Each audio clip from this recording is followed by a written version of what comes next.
At the start, there was only Goku. His family didn't really exist in Dragon Ball back then. The only relative that was mentioned was Grandpa Gohan, but as we later find out, he's not even biologically related to Goku.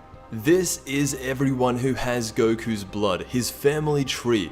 Now, Goku's story with his biological family is a bit interesting because for the longest time, he thought that he was related to the people of Earth when that's not true. From the beginning, it started with Bardock. He is what is known as a first generation Saiyan, the first we've ever seen. Right now, it doesn't go back any further than him. He is obviously Goku's dad and has 100% Saiyan blood. But on the other side, we have Goku's mother, Gine.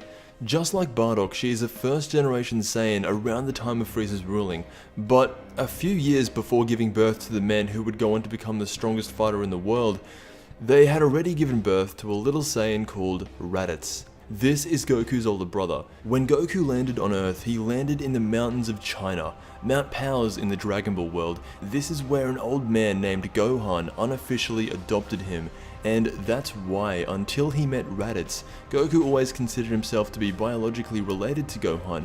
Now, he is biologically related to Gohan, but that's a different Gohan. On the planet Earth side of things, we have the Ox King, one of the first students of the world-renowned mutant Roshi, second only to Gohan. After training with Roshi, he gave birth to a 100% Earth girl named Chi-Chi. Chi-Chi's mother, we don't really know anything about her, but she was said to have died in the same year after giving birth to Chi-Chi, and this was her only picture.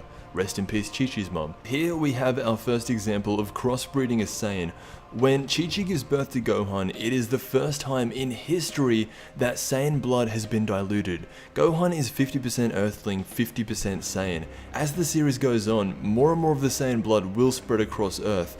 At the end of the series, Goten becomes the second son of Goku and Chi-Chi, and as far as we know, Goten doesn't breed with anyone. GT showed signs that maybe, but out of him and Gohan, Gohan is the one to pass down the genes. This is where the legendary Hercule gets brought into Goku's family tree. Not biologically, of course, but he is the father of Videl, who Gohan wifes up by the end of the series, and they create Pan. Pan being born makes Goku a grandfather. She is a 4th generation Saiyan, only being a quarter, 25%. Now, beyond Pan, it gets a little bit more confusing. At the very end of GT, Pan was shown as a grandma and she was watching her grandson fight in the finals of the World Martial Arts Tournament. Now, this is a whole generation down the line and is actually where Goku's family tree ends. Goku Jr. is 1/16th Saiyan. He's barely even a Saiyan anymore. We don't know what happened to Goku Jr.'s parents, but here's how it is. Pan and her Earth husband have a child.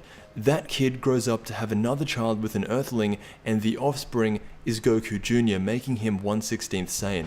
The mystery of who Goku Jr.'s parents are will be one of those things that, unless Super is connected to GT in some way, we will never know. So this is Goku's family tree. It might go back further, in fact it does, we just don't know who Bardock's father and mother were. But I've always thought that this was one of the best things in Dragon Ball. These characters age, and you get to see them once when they're young, and all the way up to when they're dads and grandfathers. Anyway, let me know if you want to see any other family trees done in Dragon Ball. I want to thank you so much for watching, and I'll see you in the next Dragon Ball video.